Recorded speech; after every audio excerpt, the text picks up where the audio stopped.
Hello viewers, you are watching Maa Saraswati live classes. आज हम 12th class mathematics की exercise 3.2 के दो क्वेश्चंस आपके साथ डिस्कस करेंगे। Question number 19 and question number 20। So look at question number 19। A trust fund has 30,000 rupees that must be invested in two different types of bonds. तो सबसे पहले इसका मीनिंग समझ लेते हैं। ट्रस्ट फंड ने 30,000 रुपये इन्वेस्ट कर दिए, निवेश कर दिए दो अलग अलग तरह की बॉन्ड में। The first bond page 5% interest per year. जो पहली बॉन्ड थी उसने 5% ब्याज दिया 1 साल का, and second bond page 7% interest per year, और दूसरी बॉन्ड ने 7% इंटरेस्ट दिया ट्रस्ट फंड को 1 साल का। Using matrix multiplication, matrix multiplication का यूज करना है। Determine how to divide 30,000 rupees among the two types of bonds. तो मैट्रिक्स मल्टीप्लीकेशन का यूज करते हुए ये चीज फाइंड आउट करनी है कि ये 30,000 रुपये दोनों बॉन्ड में किस प्रकार से बांटे गए। फर्स्ट बॉन्ड को कितने रुपए मिले और सेकेंड बॉन्ड को कितने रुपए मिले। If the trust fund must obtain an annual total interest of 1800, अगर ट्रस्ट फंड ने 1 साल का पूरा इंटरेस्ट दोनों बॉन्ड से 1800 रुपये लिया तो किस हिसाब से दोनों बॉन्ड को पैसे इन्वेस्ट किए ट्रस्ट फंड ने। और अगर 2,000 रुपये बी पार्ट में दिया हुआ है, इफ 2,000 अगर 2,000 रुपये ब्याज के मिलते हैं ट्रस्ट फंड को तो किस हिसाब से ट्रस्ट फंड ने दोनों बॉन्ड में पैसे इन्वेस्ट किए। सो look at the solution of this question. पहले तो स्टेटमेंट आपको समझ में आनी चाहिए कि ट्रस्ट फंड ने दोनों बॉन्ड्स में पैसे 30,000 रुपये लगाए हैं। तो हम मान लेंगे, let us assume trust fund has invested x rupees in first bond and 30,000 minus x rupees in second bond. तो दो बॉन्ड थी, पहली बॉन्ड में तो मान लिया ट्रस्ट फंड ने x रुपीज़ लगा दिए क्योंकि टोटल 30,000 रुपीज़ दोनों बॉन्ड में निवेश करे हैं ट्रस्ट फंड ने। तो मान लिया पहली बॉन्ड को x रुपीज़ दिए और दूसरी बॉन्ड को 30,000 माइनस x रुपीज़ दे दिए। तो इस हिसाब से ये मैट्रिक्स की फॉर्म में हमारे पास बन जाएगा।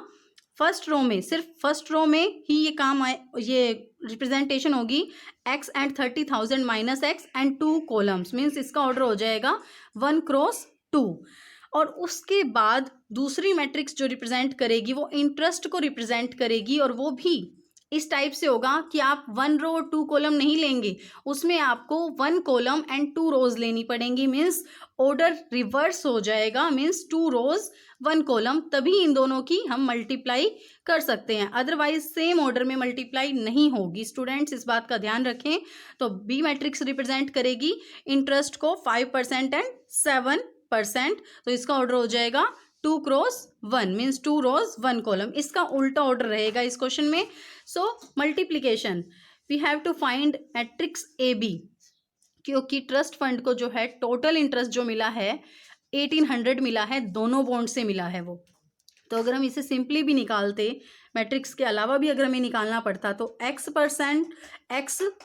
5% of x plus 7% of 30,000 minus x is equal to 1800, ये फॉर्म बनती हमारे पास स्टूडेंट्स। अब मैट्रिक्स में इसे बनाना है तो A B matrix means A matrix और बी मैट्रिक्स की मल्टीप्लाई भी इस टोटल इंटरेस्ट के बराबर होगी जो ट्रस्ट फंड को मिलेगा। ठीक है, तो मैट्रिक्स ए की वैल्यू मैंने रख दी, x 30,000 माइनस x इसके एलिमेंट्स हो गए, 1 क्रॉस 2 इसका ऑर्डर हो गया। मैट्रिक्स बी 5% है तो परसेंट हम हटाएंगे तो 5/100 हो जाएगा, इसी तरीके से 7/100 हो जाएगा। देखिए यहाँ पर ध्यान से, इसका ऑर्डर 1 क्रॉस 2 है और इसका ऑर्डर 2 क्रॉस 1 है, तो ये 2 जो है दोनों में, फर्स्ट मैट्रिक्स में 2 आया है कॉलम के लिए और सेकंड मैट्रिक्स में 2 आया है रोज के लिए, तो ये मर्ज हो जाएगा और जो आंसर हमारे यहाँ से निकल के आएगा, जो इनकी मल्टीप्लीकेशन होगी, उसका ऑर्डर बनेगा 1 क्रॉस 1, मीन्स 1 रो और 1 ही कॉलम।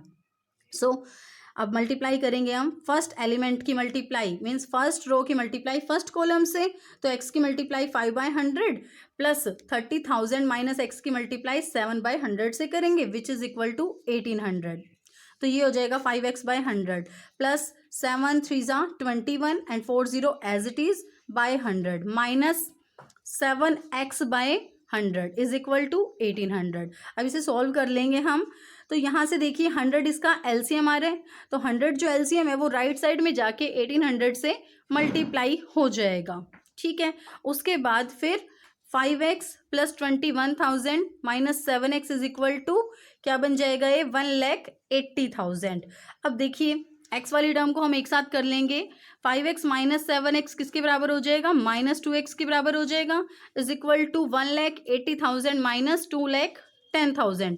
इसको सब्ट्रैक्ट करेंगे तो माइनस 30,000 बच जाएगा, माइनस से माइनस कैंसिल हो जाएगा और x की वैल्यू आ जाएगी 15,000। तो यहाँ से क्या आंसर निकल के आएगा हमारे पास, so trust fund has invested 15,000 rupees in first bond and another 15,000, क्योंकि 30,000 माइनस एक्स था तो मीन्स 50,000 रुपीज ही सेकेंड बॉन्ड में ट्रस्ट फंड ने इन्वेस्ट कर दिए। अब इसी का ही जो सेकेंड पार्ट है, ट्रस्ट फंड को जब 2,000 रुपीज इंटरेस्ट मिलेगा तो उस क्वेश्चन में किसके बराबर हो जाएगा, ये भी 2,000 के बराबर हो जाएगा। तो आप खुद से उसे ट्राई करेंगे। देखिए सेकंड जो इसका पार्ट है, similarly A B is equal to 2,000, ऐसे ही क्रॉस प्रोडक्ट कर देंगे, ए और बी मैट्रिक्स की जो मल्टीप्लाई होगी उसे 2,000 के बराबर रख देंगे तो एक्स की जो वैल्यू निकल के आएगी वो तो फर्स्ट बॉन्ड में इन्वेस्ट करेगी ट्रस्ट बॉन्ड पैसे और जितने भी रुपीज होंगे, और 30,000 में से उसे माइनस कर देंगे तो वो सेकेंड बॉन्ड में इन्वेस्टमेंट हो जाएगी ट्रस्ट फंड की। Now come to the question number second. First of all, look at the statement of this question number 20. The bookshop of a particular school has 10 dozen chemistry books, 8 dozen physics books, 10 dozen economics books. सबसे पहले इसका meaning समझिए students. जो book shop है एक school की, particular school की, उसके पास 10 दर्जन केमिस्ट्री की बुक्स हैं, 8 दर्जन फिजिक्स की बुक्स हैं और 10 दर्जन इकोनॉमिक्स की बुक्स हैं। Their selling prices are 80 rupees, 60 rupees and 40 rupees each respectively. तो 80 रुपये की एक बुक हो गई, उनके बेचने के जो प्राइस हैं, उन्होंने जो बेची है उसे 80 रुपये की मान लो केमिस्ट्री की बुक बेच दी, 60 रुपीज़ की फिजिक्स की और इकोनॉमिक्स की 40 रुपीज़ की, एक बुक का प्राइस बता दिया बेचने का। Find the total amount the book shop will receive from the selling all the books using matrix algebra. तो टोटल अमाउंट बताना है जो बुक शॉप रिसीव करेगी, जो बुक शॉप को अमाउंट मिलेगा इन सभी बुक्स को बेचने पर। क्या यूज करना है इसमें भी, matrix multiplication, means matrix multiply होगी अलजेब्रिकली मेथड से। सो look at the solution of question number 20। सो इसी तरीके से हम मान लेंगे मैट्रिक्स ए रिप्रेजेंट कर रही है जो बुक्स थी हमारी केमिस्ट्री, फिजिक्स एंड इको की बुक्स को, 10 डजन, 8 डजन एंड 10 डजन। ठीक है, तो स्टूडेंट्स अब डजन, 1 डजन मीन्स 12, एक डजन में 12 होता है तो 12 के बराबर हो जाएंगी, तो मीन्स 10 डजन है तो 120 केमिस्ट्री की बुक्स हो जाएंगी, 12 8 96 फिजिक्स की बुक हो जाएंगी और 120 इको की बुक्स हो जाएंगी। तो इसको हमने मैट्रिक्स ए मान लिया और इसका ऑर्डर है 1 क्रॉस 3 मीन्स 1 रो 3 कॉलम। तो अब इस बात का ध्यान रखना है स्टूडेंट, जो बी मैट्रिक्स लेंगे आप इसी ऑर्डर की नहीं होनी चाहिए, वो इसका उल्टा हो जाएगा।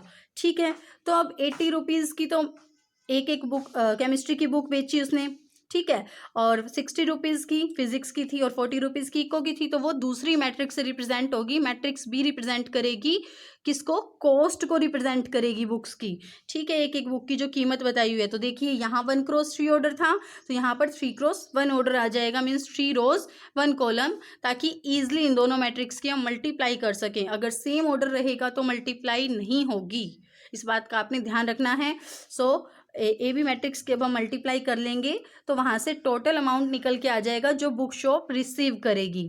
अब यहाँ से मैट्रिक्स ए की वैल्यू रख दी मैंने, यहाँ मैट्रिक्स बी की मल्टीप्लाई कर दी। देखिए ध्यान से, 1 क्रॉस 3 मीन्स 1 रो 3 कॉलम और 3 क्रॉस 1 मीन्स 3 रोज 1 कॉलम। ये 3 जो है मर्ज हो जाएगा, मीन्स फर्स्ट मैट्रिक्स का कॉलम वाला हमारी जो 3 कॉलम्स हैं वो, और सेकंड मैट्रिक्स की जो 3 रोज हैं ये बीच वाले, ये मर्ज हो जाएंगे। तो जो आंसर निकल के आएगा वो हो जाएगा 1 क्रॉस 1 मीन्स 1 रो 1 कॉलम। ध्यान से देखिए अब इसकी multiply, first row first column means 120 की मल्टीप्लाई 80 से, प्लस 96 की मल्टीप्लाई 60 से, प्लस 120 की मल्टीप्लाई 40 से, ये हम कर देंगे तो टोटल अमाउंट निकल जाएगा। अब कैलकुलेशन ही है बस, 12 8 96, बाकी 2 जीरो आ गई, 96 और 6 की मल्टीप्लाई 576 आएगी, एक जीरो लगी हुई है वो जीरो आ जाएगी, 12 4 48 और 2 जीरो साथ में, तो इनको हम ऐड कर देंगे। 20,160 रुपीज़ जो ये अमाउंट निकल के आया है, ये अमाउंट उस बुक शॉप को मिलेगा अपनी बुक्स बेचने पर।